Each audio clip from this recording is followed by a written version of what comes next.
Assalamualaikum warahmatullahi wabarakatuh. Saya Melia dari jurusan S1 Pendidikan Matematika Universitas Sultan Ageng Tirtayasa. Di sini saya akan menjelaskan materi mengenai pencacahan atau counting dengan prinsip sarang merpati. Langsung saja, yang pertama yaitu sejarah. Pada teorema ini lebih umum dikenal sebagai prinsip Lacy-Dirichlet atau Dirichlet-Drawer Principle atau juga Dirichlet-Book's Principle. Setelah eksperimen, teorema dilakukan oleh Peter Gustav Lejeune Dirichlet pada tahun 1805 sampai 1859. Matematikawan berkebangsaan Jerman. Meskipun demikian, dunia tetap sepakat bahwa penemu prinsip sarang merpati adalah John Ericsson. Selanjutnya, ilustrasi pigeonhole principle. Misalkan, kita mempunyai kandang burung merpati atau yang disebut dengan pigeon yang memiliki pintu masuk berupa lubang-lubang atau hole. Satu lubang berarti satu sarang. Setiap sarang biasanya ditempati oleh seekor burung merpati. Misalkan, merpati ada 16 ekor, sedangkan kandang hanya mempunyai 14 buah sarang. Prinsip sarang merpati atau pigeonhole principle menyatakan bahwa paling sedikit satu sarang yang ditempati oleh 2 ekor merpati. Nah, bisa dilihat di dalam gambar, perhatikan dengan baik. Selanjutnya yaitu prinsip sarang merpati atau pigeonhole bentuk pertama. Pada teorema, jika n plus 1 atau lebih objek ditempatkan ke dalam n kotak, maka terdapat paling sedikit satu kotak yang memuat 2 atau lebih objek tersebut. Buktinya, misalkan ada kotak yang berisi lebih dari 2 objek, maka total jumlah objek paling banyak adalah n. Ini merupakan kontradiksi, karena jumlah objek paling sedikit adalah n plus 1. Selanjutnya, untuk menguatkan penjelasan yang di atas, kita langsung saja dengan contoh. Nah, misalkan terdapat banyak bola merah, bola putih, dan bola biru di dalam sebuah kotak. Berapa paling sedikit jumlah bola yang diambil dari kotak? Tanpa melihat ke dalam bola, untuk menjamin bahwa sepasang bola yang terambil itu sama. Penyelesaiannya, jika setiap warna dianggap sebagai sarang merpati, maka n sama dengan 3. Karena itu, jika orang mengambil paling sedikit n plus 1, berarti sama dengan 4 bola. Maka, dapat dipastikan sepasang bola yang berwarna sama ikut terambil. Jika hanya diambil 3 buah, maka ada kemungkinan ketiga bola itu berbeda warna.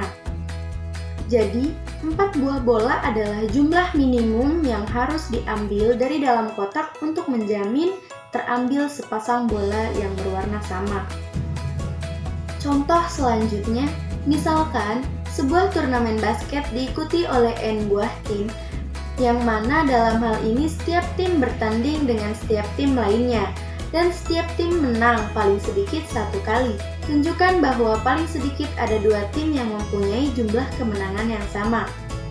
Penyelesaiannya seperti ini. Jumlah kemenangan setiap tim paling sedikit 1 kali dan paling banyak n dikurang 1.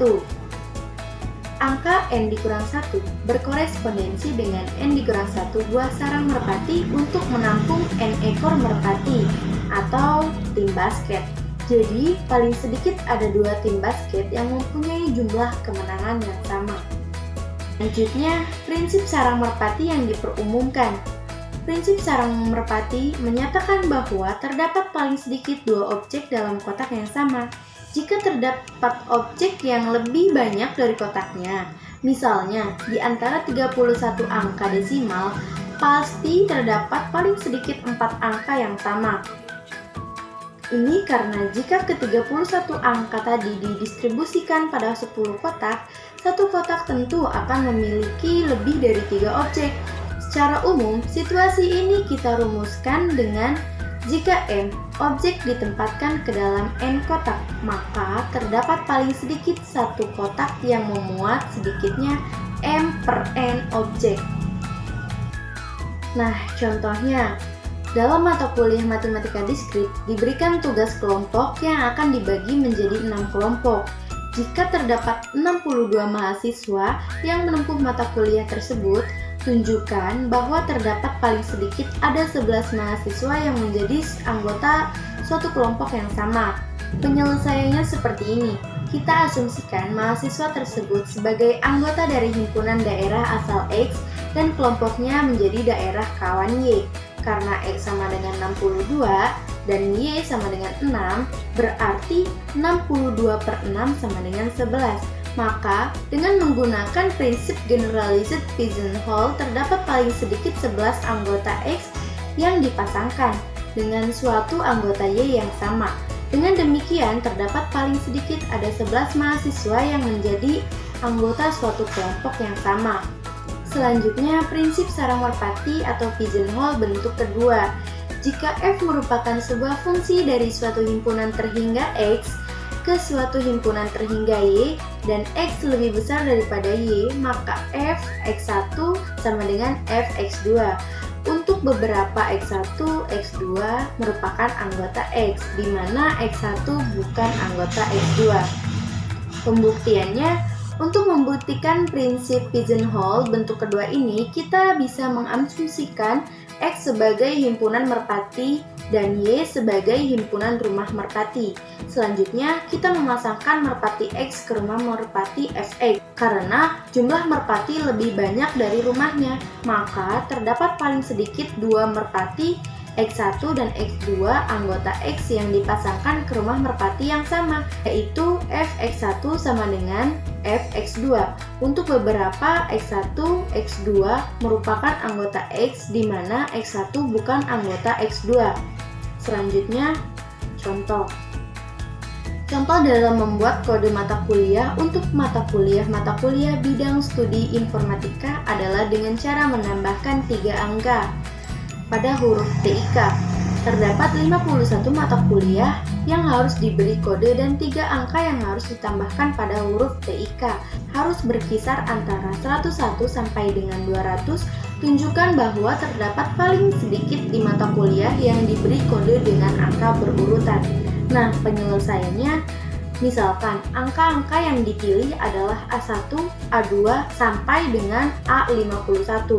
Jika angka-angka di atas digunakan bersama-sama dengan A1 plus 1, A2 plus 1, sampai A51 plus 1, maka terdapat 102 nomor yang merentang antara 101 sampai dengan 201 karena ada 100 nomor yang disediakan yaitu 101 sampai dengan 200 dan ada 102 nomor yang akan digunakan.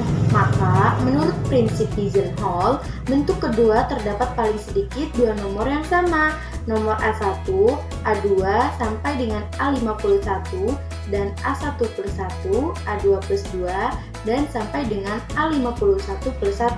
Semuanya berbeda, sehingga kita mempunyai AI sama dengan AJ plus 1. Dengan demikian, kode AI berurutan dengan kode AJ. Nah, yang selanjutnya contoh soal. Sebanyak 1.000 orang mengikuti survei dan mereka diminta untuk mengisi rumpang berupa hari lahir mereka, yaitu ada Senin, Selasa, Rabu, Kamis, Jumat, Sabtu, sampai dengan Minggu. Paling sedikit ada berapa orang yang memiliki hari lahir yang sama. Nah, di sini kita ketahui bahwa hari itu di dalam seminggu ada 7. Jadi, 1000 dibagi 7 sama dengan 142 dengan sisa 6. Maka, kita hanya perlu menganggap 6 sisa tersebut merupakan orang yang memiliki hari lahir yang berbeda-beda. Nah, jadi minimum orang yang memiliki hari lahir yang sama yaitu 142 ditambah 1 sama dengan 143. Nah, gimana? Mudah kan? Nah, baik segitu saja yang bisa saya sampaikan. Semoga bermanfaat.